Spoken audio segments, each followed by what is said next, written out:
মার্কিন ডলারের ইতিহাসে ১৬৫ বছর পর আসছে আমূল পরিবর্তন।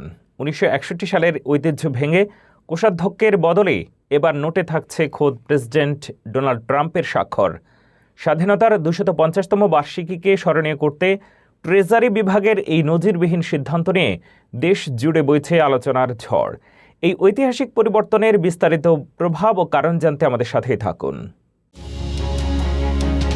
মার্কিন ডলারের চেহারায় আসছে বড় পরিবর্তন। আগামী গ্রীষ্মকাল থেকে যুক্তরাষ্ট্রের কাগজের নোটে দেখা যাবে প্রেসিডেন্ট ডোনাল্ড ট্রাম্পের স্বাক্ষর। ১৮৬১ সালের পর এই প্রথম কোনো দায়িত্বরত প্রেসিডেন্টের নাম মুদ্রায় স্থান পাচ্ছে, যা মার্কিন অর্থনীতি ও ঐতিহ্যে এক নজিরবিহীন ঘটনা।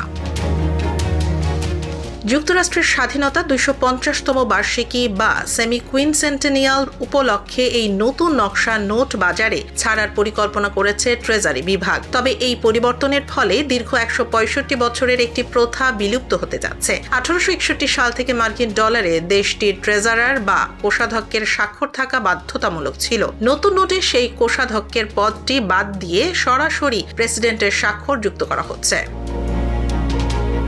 ট্রেজারি বিভাগ জানিয়েছে, আগামী জুন মাস থেকে প্রেসিডেন্ট ট্রাম্প এবং ট্রেজারি সেক্রেটারি স্কট বেসেন্টের স্বাক্ষর সংবলিত $১০০ নোট মুদ্রণ শুরু হবে। পরবর্তীতে অন্যান্য নোটগুলোতেও এই পরিবর্তন আনা হবে। ট্রেজারি সেক্রেটারি স্কট বেসেন্ট এক বিবৃতিতে জানান, আমেরিকার ২৫০ বছরের গৌরবময় অর্জন এবং প্রেসিডেন্ট ট্রাম্পের দ্বিতীয় মেয়াদের অর্থনৈতিক স্থিতিশীলতাকে স্বীকৃতি দেওয়ার এর চেয়ে শক্তিশালী উপায় আর নেই।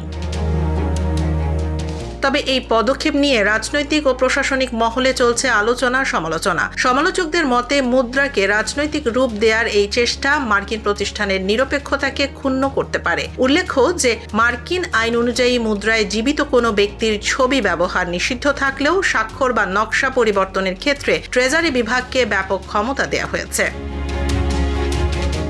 বর্তমানে বাজারে সাবেক কোষাধ্যক্ষ লিন মারেলবার স্বাক্ষরযুক্ত নোট প্রচলিত রয়েছে। জুন মাস থেকে নতুন নোট বাজারে এলে তা সাধারণ মানুষের হাতে পৌঁছাতে আরও কয়েক সপ্তাহ সময় লাগতে পারে। আমেরিকার মুদ্রার ইতিহাসে এই পরিবর্তন এক নতুন যুগের সূচনা হিসেবেই দেখা হচ্ছে।